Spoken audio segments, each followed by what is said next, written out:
Empowering You is intended to provide you with information about complementary practices that may enhance your personal wellness journey. Some of these practices have been shown through clinical studies to be effective, others have not. It is entirely up to you to use this information to make the best choices for you as an individual based on your beliefs and healthcare needs. You are encouraged to consult with your primary care physician before engaging in or practicing any complementary services.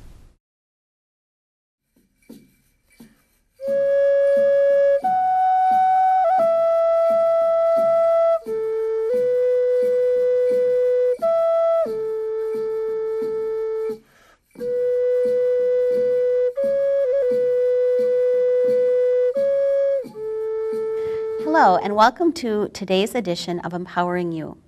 Empowering You is intended to provide information about a variety of practices that you can use to enhance your wellness journey. Topics will cover alternative treatments, movement, nutrition, meditation, and creative therapies, to name a few. Today, we have Isaac Ho with us to talk to us about power yoga. Isaac grew up in China.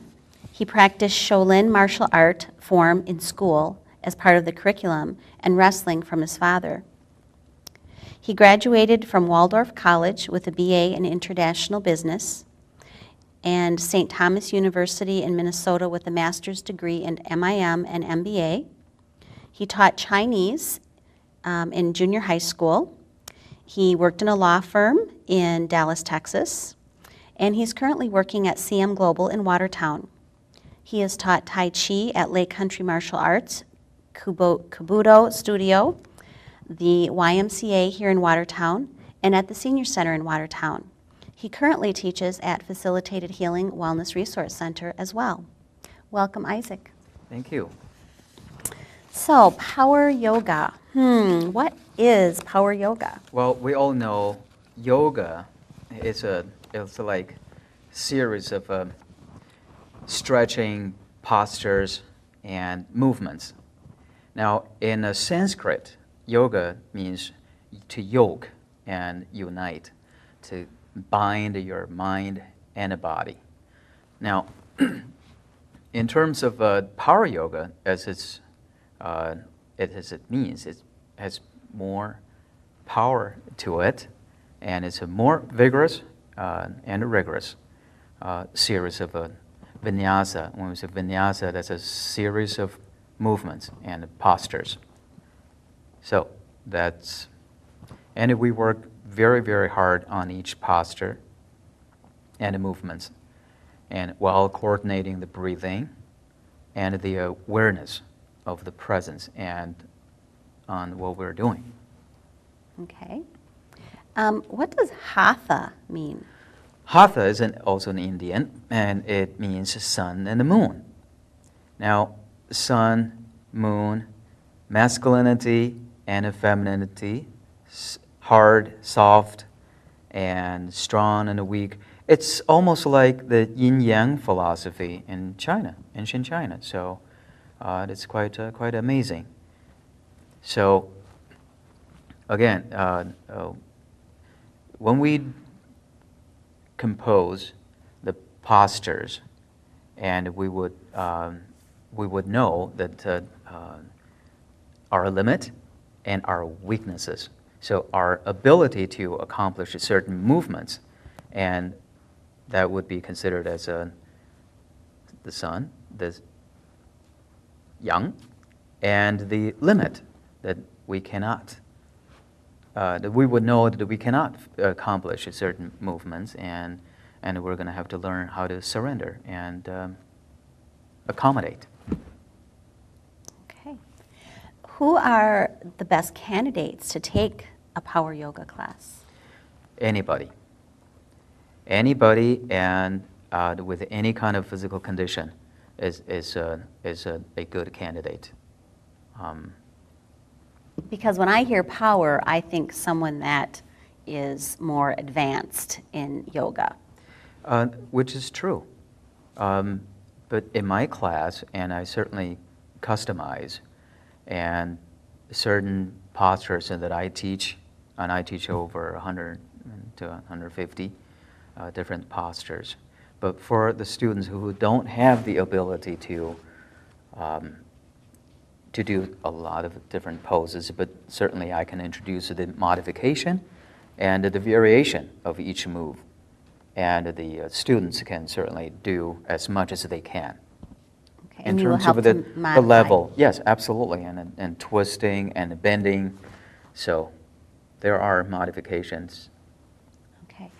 When I think of yoga, I see pictures of people in all these very weird kind of configurations and standing on one hand, and is that the ultimate goal with yoga? If you have the physical condition, and I would say so, yeah, Okay. definitely. But it doesn't have to You be don't that. you don't have to, yeah. Okay. So the goal is to help you to just keep moving. Keep moving and to improve the flexibility. And also the three main things as like the Tai Chi, the strength and balance and coordination and flexibility. So, and it's more than that in yoga. It also helps healing, so with the balance.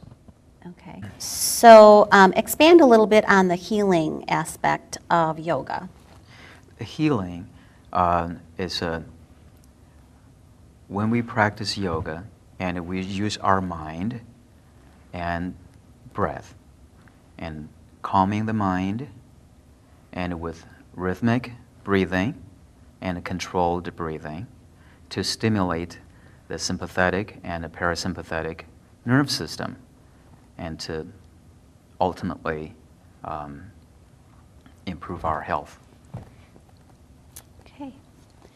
So you said anybody can practice this, pretty much anybody. What age recommendation would you say to the youngest that you could start doing this kind of yoga? For in terms of age group, and I don't think that there's an age limit because a lot of the postures can be very fun to practice, and even among the young kids, as long as they participate and will not create a lot of distraction to the other students, and anybody is welcome.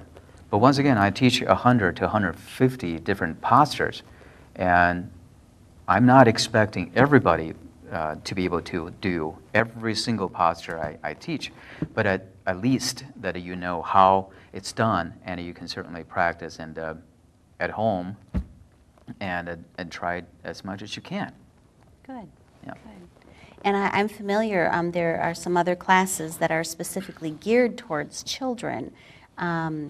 So those would be good classes in preparation to go into something that's a little more focused, like this Tai Chi? Yes. Or this yoga? Mm-hmm. Yes. Okay. Okay. So you'd recommend starting the kids young in a more of a class geared more for the younger children? For the elementary, yes. Right, to lay the groundwork to get ready for this kind of yoga. Right. Okay. If you have seen my class and my teaching in terms of yoga, it is also, it should be very beneficial for the athletes and the gymnasts and dancers, and to Okay. improve their flexibility and agility and strength and balance. Okay.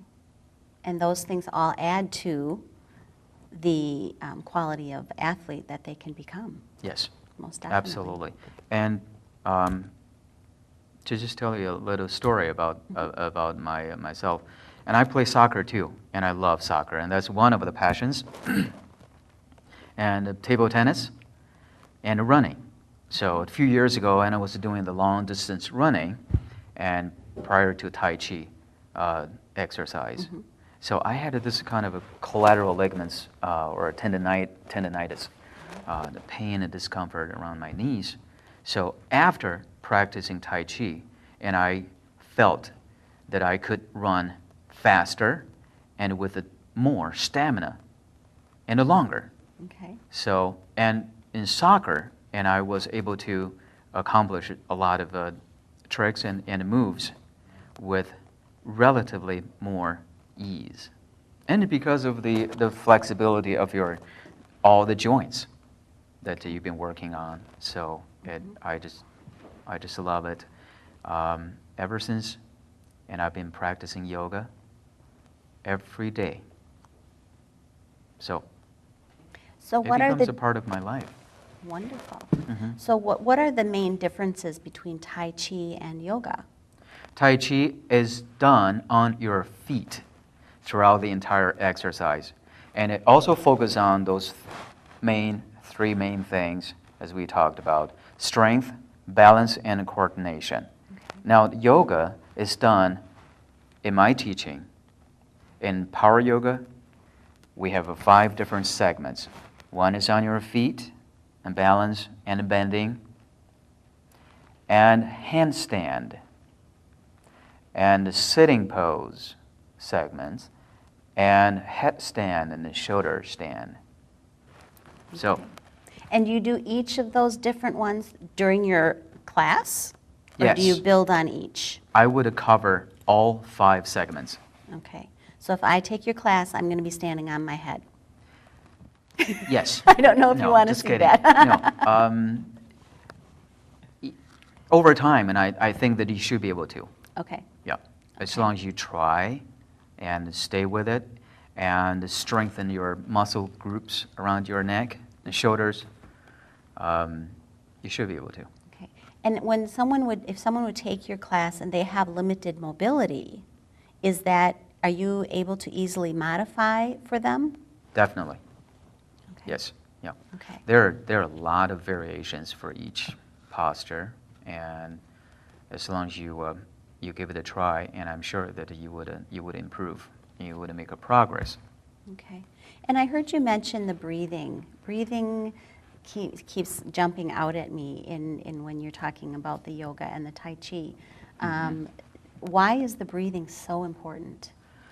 Breathing is a very important part of our physiology, and it's a part of a nerve system as well. So, and it is part of the sympathetic, parasympathetic part of the physiology, but also somatic, and we can control it. We can control the breathing by controlling it, and we also can modify and our physiology. Okay. So. Interesting. Do you have to be a vegetarian to practice yoga? I've heard that, so I'm just curious. You don't have to. In the yoga community, and I suppose that people have this impression that a lot of yogis are vegetarian. You don't have to. But I have to say that it is very important to be mindful of our diet. For the ultimate health, and you don't have to do yoga, and we need to watch our diet anyway. So if you, vegetarians, usually they have a slender kind of figures and built, and that would be a lot easier for them to accomplish those difficult movements and the bends and twists. So once again, you don't have to be a vegetarian, but watch your diet, and you will benefit from it. And you will, when you do the yoga postures, it will be a lot easier and a lot more enjoyable. Okay. You mentioned yogi. Why do Yogi, they call him a this is yogi? the people who practice yoga for a certain amount of time. And yogi. Okay. Yeah. So you're a yogi. Practitioner. Okay. Sort of, kind of, yeah. How many times a week should I practice yoga? In the beginning, at least once a week. If you have time, I would recommend that you do that every day. It depends on how rigorous you want to go. You know, if you take my class for the first day, and you feel the tension and the burning, all the muscles, you may want to get a rest the next day. Take a break, a day or two, and then come back again, and don't give up. And it's very important to stay with it.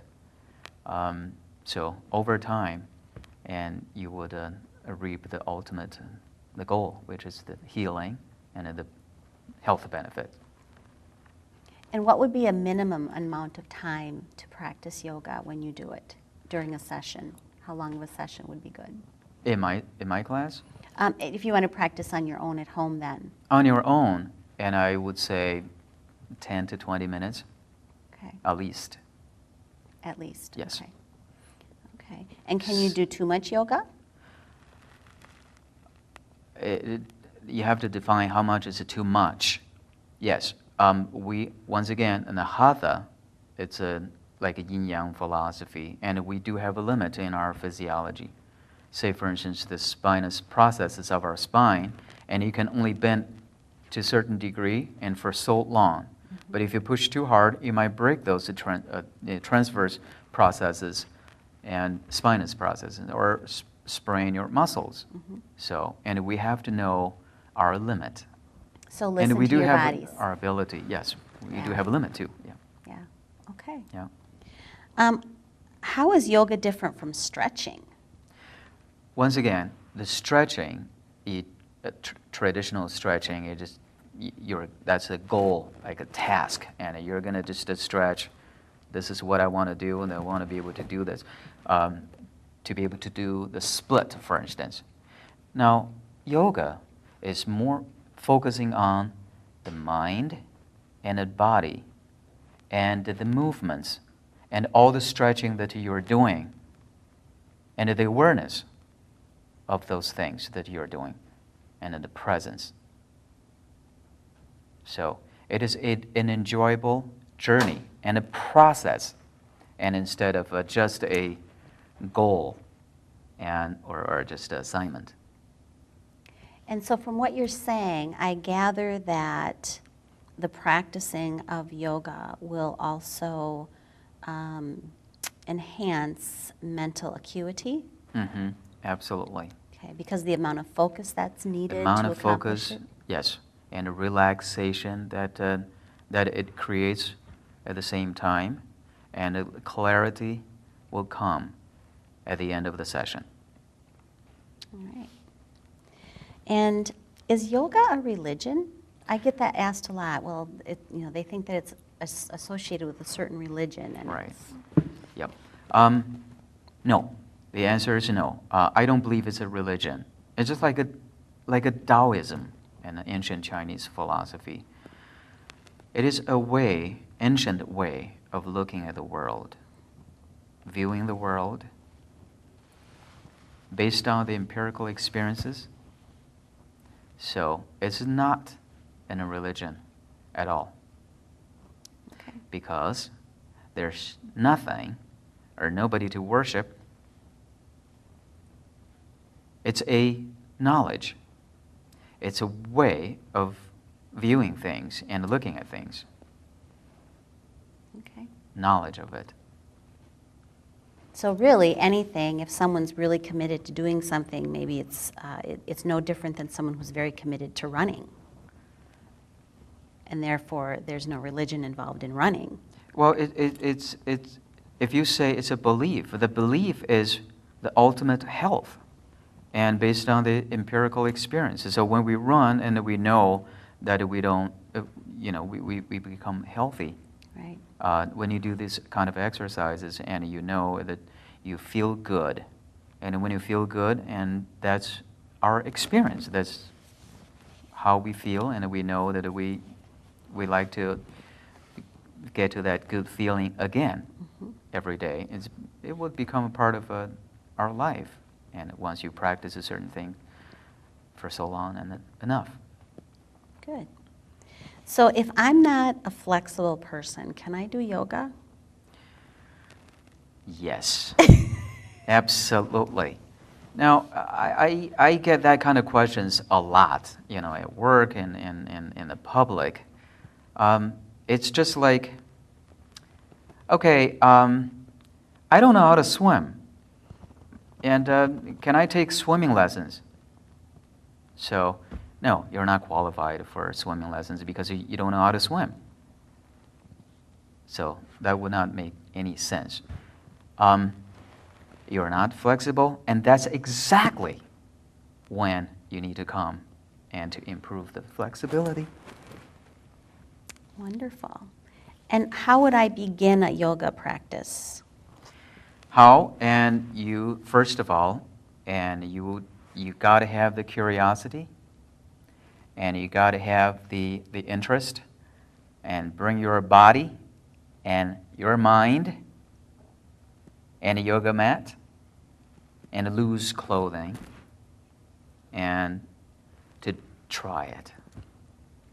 And I have said this many times to a lot of people. I guarantee you, anyone who's willing to give it a try, even the first time, and I guarantee you, you would receive the instantaneous benefit. Physically and mentally. And mentally. Yes. After one time. Yes. Okay. Come on down and try it, and you know what I'm talking about. I do. Are you supposed to, like, before you take a class, is there anything that you should refrain from eating? And how long before a class? Just like the vegetarian question. Now, before any exercise, and you're not supposed to eat a big-time meal.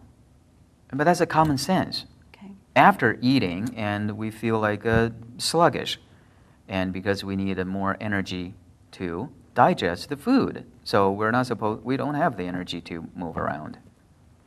Simply common sense. So it's highly recommended to have empty stomach in the morning and at night in the evenings before dinner. Okay. So that you would have the energy, number one, and also you have the condition. Empty stomach, and you can finish those, compose or sculpt those postures and be able to do the movements. Okay. Have you found any, aside from, the physical flexibility and mental acuity, what are some other things that people share that it's improved what other ways has it improved their lives? Well, as far as I'm concerned, a lot of my friends, and they had arthritis problem, tendinitis, as I mentioned before, lower back pain, herniated discs. One of the postures that we do in yoga is the lumbar twisting. So many people may have this herniated discs. By doing the lumbar twisting, and that would accomplish this decompression job, as some of the current medical field would do, Okay. Without any chemical intervention. So just a physical therapy. So by doing yoga, you can certainly just heal yourself without anybody else touching you. And that's one of the major benefits in terms of healing the lower back pain and the muscle pains, ankles, all the joints. Mm-hmm. And for example, if someone has had back surgery, what would you say to someone who's had back surgery in the practice of yoga? And that definitely would help with the back surgery recovery. But we're going to have to be very careful in terms of what kind of postures and we're going to do and what kind of movements. So Okay. it certainly helps. So if someone has had a back surgery, how long out would you recommend before the healing process before they would start yoga? I would recommend that this individual should check with their doctors first, physician, and they would get medical advice from their doctors, and in terms of what kind of physical therapy they need to get into. Okay. So go through that process I need to first. know that, Yes. yes. As an instructor, and I always ask my students about their physical condition and medical condition. Okay. So, and they need to tell me what they can do and they cannot do. And then I can work with them and customize the postures. Okay. And what has been your biggest challenge in teaching yoga to someone that's just starting?